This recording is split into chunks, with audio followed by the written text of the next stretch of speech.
Okay, good morning, 45. Today we're going to start on the new chapter, the last chapter of your pure history syllabus, and we're going to focus our attention on Vietnam. And for chapter 3.1, for today's lesson, we're going to focus on how did the Vietnamese succeed in getting the French to relinquish its control over Vietnam by 1954. Now, to start off today's lesson, one of the important things I need you to do is that you can do the following thing. Now, the worksheet has already been found in your in our Google site, or you can actually download the worksheet from the SLS. And as we go along, you can copy down the notes on the worksheet and you can pause as and when you need it. And of course, you need to pay attention to what are the things I'm sharing during the video recording itself. The other possibility that you can do is that I will also be uploading the PowerPoint PDF. And if you do not want to use the worksheet and use it as a note to jot them down, focus more on the things that I share and also emphasize on the voiceover that I have.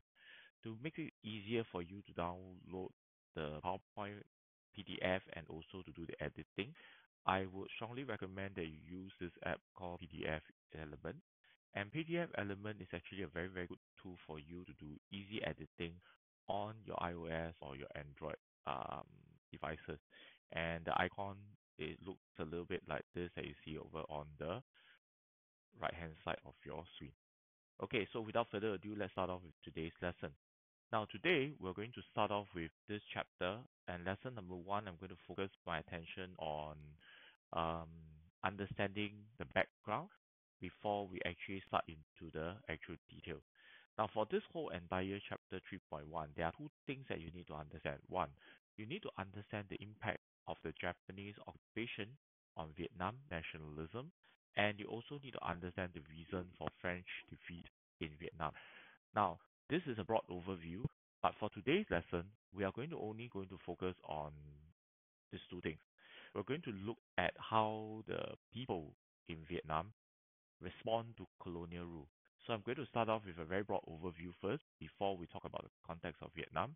And then we're going to understand a little bit about the impact of the Japanese occupation on Vietnamese nationalism.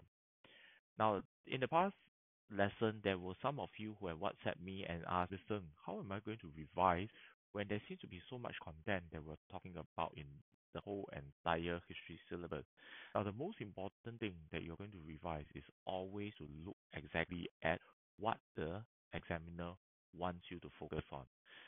Every time when I go into class, when I teach all of you, the information that I given to you is always geared towards the syllabus. So where is the syllabus found? Okay, I'm going to toggle over now to our Google site. Now you remember the tiny URL that was sent to you. This is our history Google site. And if you look at this on the right hand side under the admin, there's this thing called a syllabus overview. When you click on the syllabus overview, it will toggle this page, which will give you an idea about what are the syllabus overview that you can use to guide you in your learning and the important things that you will need to learn. So the rule of thumb is actually very simple. You need to understand what is expected of you for every topic, every chapter, and then do the revision to see if you understand the content. And of course, a good way to assess yourself is to look at your SCQ question, answer them, and check if you can remember the content. So let me just bring you through the syllabus overview. You can either click on the link over here or you can focus, and I'm going to show you this. Now, it's a very, very lengthy document, but the most important thing that you need to look at is, of course, found on page 9 onwards. Sorry, page 8 onwards, where they actually talks about the whole entire syllabus content. So these are the things that you will be tested for all the 4 different books. And you can see they are written unit 1, 2, 3, and 4. But of course, this is actually a very broad overview. What is more important is over here. Okay, from page 10 onwards, for every single chapter, you are told exactly what you are supposed to focus on. So for example, what is the learning outcome? The learning outcome means what you need to learn and what you will be assessed in the examination. So for example, let's go back to book number one. We'll talk about the case study of Vietnam and Malaya, and we'll talk about European dominance and expansion, meaning colonialism. So first of all, what you need to understand is that you need to tell me what is the reason, what is the reason that led to European expansionism. So with reference to Malaya or with Vietnam. So in the case of Vietnam, we're talking about the idea of gold glory. The next part that you are expected to do is that you need to understand the responses of the local. Okay, how did the local reacted to um, foreign rule? And finally, the last one is about assessing the impact. Okay, assessing the impact. So we're talking about whether British rule is positive or negative in the case of Malaya. In what aspect? Is it economic, political, or social? So these are the things that you need to do. And every single things are already highlighted to you. And if you still do not understand what you're expected to do, you can look at the first column where they actually talks about the key information. So for example, in this case, you need to talk about reason for British intervention and what is the impact. They actually give you a broad overview of the content that you need to study. And this, now I'm going to just fast forward to what we're going to do for today. And if you move all the way to unit number 4, for Malaya, for Vietnam, what are you expected to do? You need to understand how did the French actually establish French rule and the local responses towards French rule. But of course, to understand the August Revolution, which we'll talk about about 1945 in the next lesson, and of course the agreement, and finally the invasion of the attack on Dien Bien Phu in 1954, we also need to understand the context that's happening in the background. So all these things are something that you need to learn about in our lesson. Okay, so now using this, you will give you a clearer idea what you need to focus on in the content itself. Okay, so let's toggle back to our PowerPoint, and we're going to focus on today's lesson on understanding the responses. So pretty much today we'll be focusing more on the background. Okay, and we're going to focus on how did Japanese occupation impact Vietnamese nationalism. Okay, to start off today's lesson, I think it's important for you to remember that when we talk about colonial rule, when we started off book number 4, I mentioned to you that colonial rule, um, since coming back after the Japanese occupation, okay, the colonial master has their own expectation when they come back. But however, the world context has changed with the increasing Cold War context, the Japanese occupation creating this situation of what we call the um, so-called removing the white man's superiority, destroying the myth of white man's superiority. Generally, you notice that the locals are more so-called more willing to look for alternatives. They want to have their own local government. They do not want to have Western control. And the world climate, which is the Cold War context, also forced the colonial master to think about decolonization in a way to create a proper status quo to prevent the so-called the escalation of the Cold War, to prevent the creation of uh, regime that may be communist. So many of the colonial masters started to move into this idea of decolonization. And in this process of decolonization, there are actually very different way of uh, so-called of development. In the case of Malaya, if you remember, they focus a lot on bargaining and compromise. So you notice that the British was actually willing to negotiate, and therefore they are willing, and the Malayan did not went all out to go into a violence response. But however, if the bargain and the compromise did not work in Malaya, it would have resulted to more drastic measures that the Malayans or maybe the Chinese or even the communists have taken in the case of what we call the Malayan emergency. Now, as I also mentioned just now, the desire for independence, the whole idea about governing themselves and the idea about self-determination to rule the states on their own was actually something that is very, very developed during the Japanese occupation period. And after the Japanese surrendered, it also created this political power vacuum and given a lot of opportunity for the people to actually gain independence through the process of either using violence or even through the idea of compromise. Okay, so now what happened? Okay, what happened when we talk about the reassertion? Now, during the Japanese occupation, the Japanese tried their level best to increase nationalism. The whole idea of increasing nationalism was actually a double-edged sword. While at the point of time when they increased nationalism, they were trying to create this so-called this idea of going against colonial rule. But at the same time, they also wanted to earn the goodwill of the local by giving them opportunity for them to run the country. Of course, it is also out of necessity because the Japanese was actually expanding very, very much during the um, Second World War period, and they do not have enough manpower to physically run the country. To appease the people, they try to encourage nationalism within the country itself. And after they have left, okay, there was a strong reassertion of colonial rule. The people were very, very unhappy and they wanted to overthrow the existing order. In this case, it means that they do not want to either have even the old regime. In this case, they don't want the French. They also do not want the presence of for example, the monarchy system. So in the case of Vietnam, it was a little bit different from the British because in the British system in Malaya, the condition in Vietnam did not allow the Vietnamese to have this form of peaceful revolution. The reason is because the French, unlike the British, were very reluctant to relinquish their power.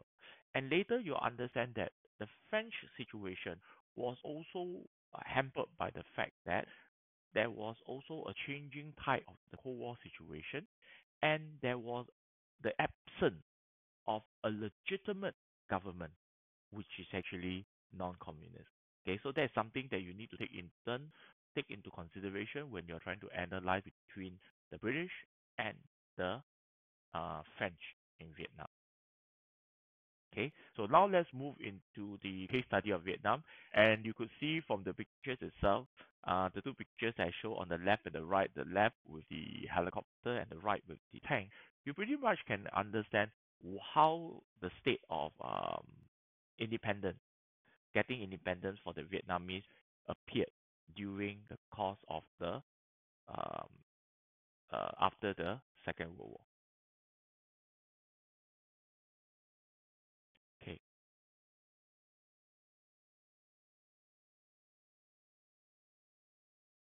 Okay, so when we talk about the background of the French rule, okay, where we want to understand a little bit about what the French rule, we also have to go back to look at how did the French actually rule over Vietnam during the course of time before the Second World War. And we're going to look at the impact of the French rule. So if you can remember, what did the French do in Vietnam? How was their rule? Was it generally good or bad? And in terms of the type of impact that they have, is it really does it affect the whole of Vietnam or is it segmented? And these are the things that you need to go back to your chapter number two, chapter number three, okay, and you have to go back to your book one to understand a little bit about the impact of French rule. Do check with me if you're not clear about certain of the information that was taught last year. Okay, now what is the context of World War II on France and the Japanese occupation? Now, if you remember from chapter number 5 on the road to war in book number 2, you will remember that the French was the first allied to fall into the hands of the Germans. And in order to maintain their so-called their self-determination and their sovereignty, the French decided to sign a peace treaty which created a pro-Nazi French Vichy government.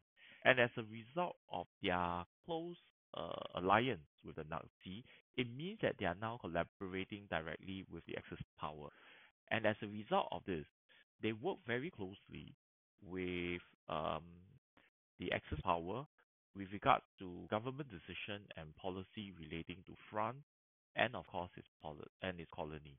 And because now they are effectively part of the um, Axis power, the French decided to give Japan's access, and the Japan actually demanded access into the raw materials and even the resources of Vietnam because French was actually the colonial master, and they also demanded that the French and the Vietnamese recognize that the Japanese do have economic and strategic interest in Vietnam.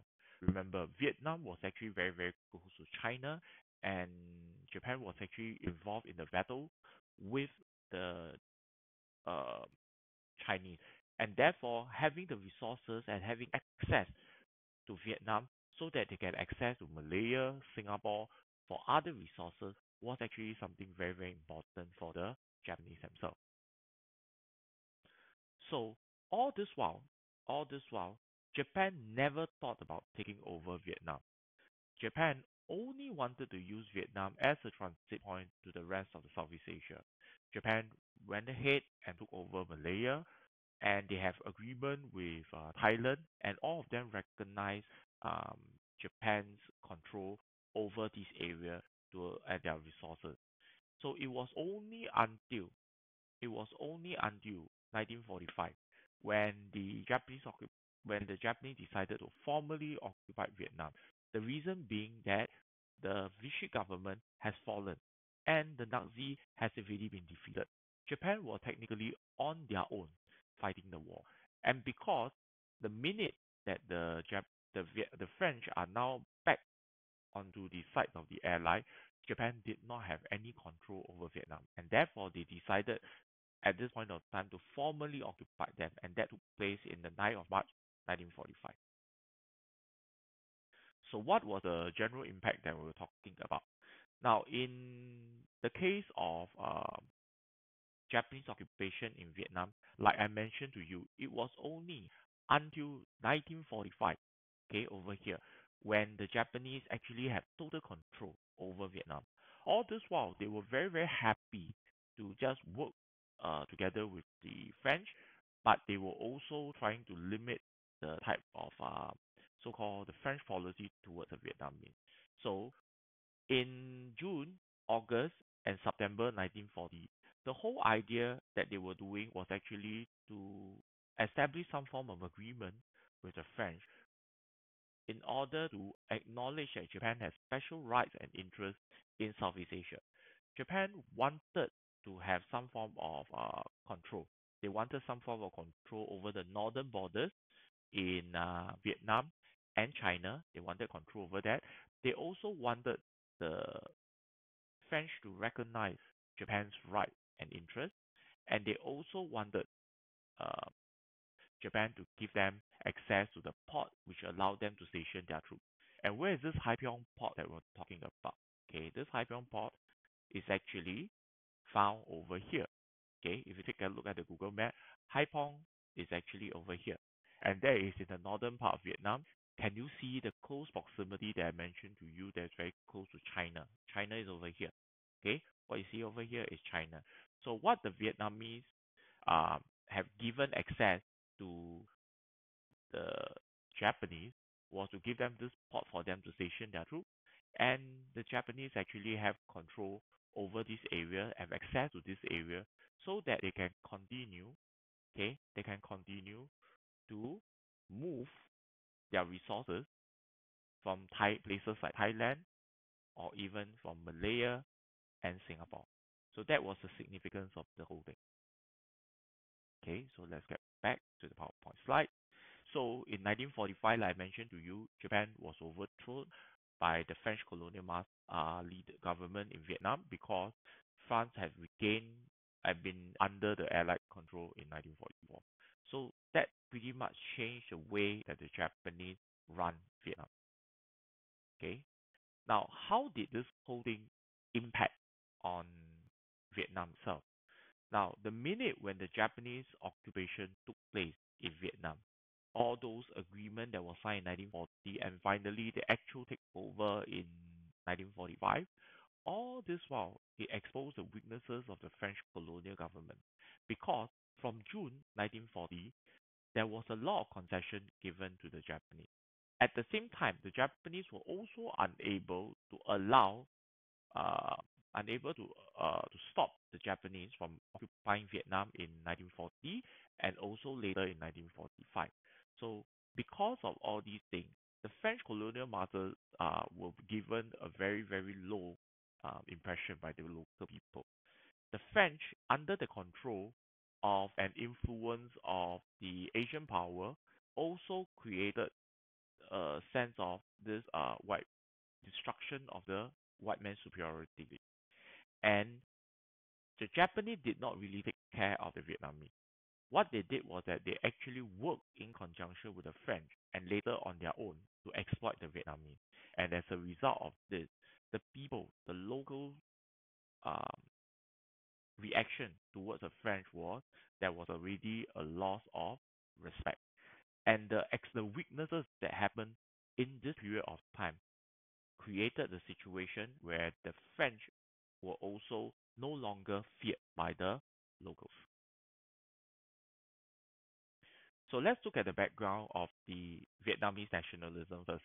Okay, so let's talk about Vietnamese nationalism. Now, if you remember that when we what we covered in book one, we talk about that the Vietnamese have never, okay, reacted very positively to French rule. And all this while, there were many movements. There was one movement known as the Cam Vong movement, or what we call the Eight the King movement. And what they were trying to do was to use um, this movement to fight against the French by using the emperor as a rallying point to try to fight against the French colonial rule. But if you remember, at that point of time, the French was too powerful as compared to the Nguyen Empire. Later, there were also modernists who decided that they wanted to change the way that the country is being run. So they adopted idea of nationalism, the idea of democracy, and all these things are what we call the modernists. So they wanted to establish a republic, and they started to use some form of violent revolution in order to overthrow the French colonial rule. But as mentioned, all these so-called reformist or restoration society were unable to gain any form of headway before the Second World War because the French was too powerful. So now that you understand all this situation that's going on, you could see that under the Japanese occupation, it created a mindset shift.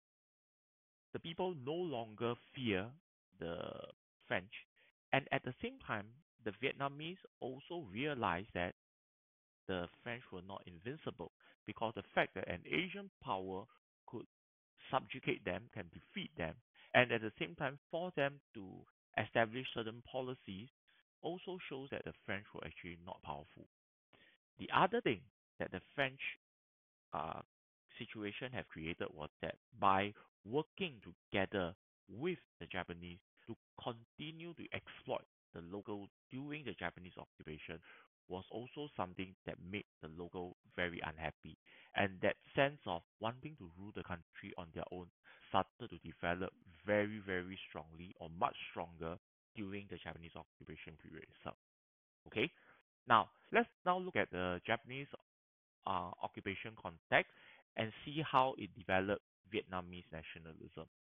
Now, the Japanese have never tried to stop Vietnamese nationalism from growing because they see nationalistic activity as a good way to balance off uh, the the possibility of the French, okay, getting uh, control over the people. They want the local to work closely with the Japanese, and therefore they reverse the French colonial government, clamping down on activities on nationalist activity.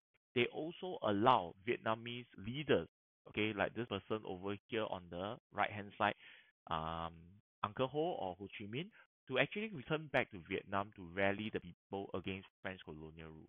So people like, for example, Ho Chi Minh, he himself had actually started this organization known as the Indo-Chinese Communist Party, and they actually started it in Hong Kong. But he decided that he is going to come back to Vietnam and started a so-called something that is to fight against the French and also interestingly to deal with the Japanese. So Ho Chi Minh created this organization known as the Vietnamese Independence Brotherhood League, or in short known as Viet Minh. And Viet Minh opposes Japanese occupation, and their role is to actually to sought to attain French independence from the French colonial rule.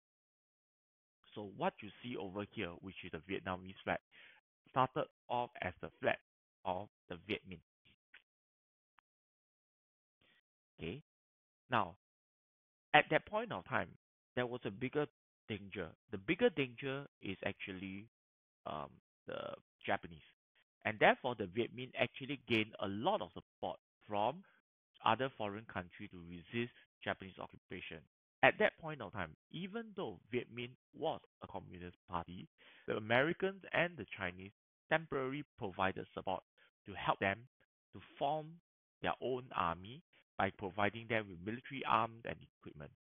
And under this person, this General Nguyen Gas, okay, Vok Nguyen Gas, he created his own army known as the Liberation Army. And this man is actually instrumental. Okay, you'll see more about him in the next few lessons, that he is actually instrumental in fighting against the French colonial rule. Okay, so how did the Viet Minh try to win support? Now, I want to emphasize a little bit about the last point over here. Okay, I want to emphasize a little bit about last point, but let me just explain a little bit about the Viet Minh. Now, the Viet Minh by nature is a communist party, and their belief is this idea of uh, helping the people. And the first thing that the Viet Minh started to do to win the support of the people was to look after the peasants. So the first thing that they have, those areas that was under Viet Minh control, so that when the Viet Minh had managed to take over certain control, they try to win the support of the masses by reducing the land rent and also to reduce the loan interest. So during the 1944, there was a famine, and many of the granaries were actually seized by the Viet Minh, and they actually distributed rice to the locals so that they have enough food to eat. So that was one way that they managed to win the support as a fighter, the voice of the people. Now, at that point of time, okay, at that point of time, many of the masses do not understand the concept of communism. Okay, I want you to bear in mind this. What they see was an organization that is a local organization that looks after the people of the country. So they don't see the Viet Minh as a communist party.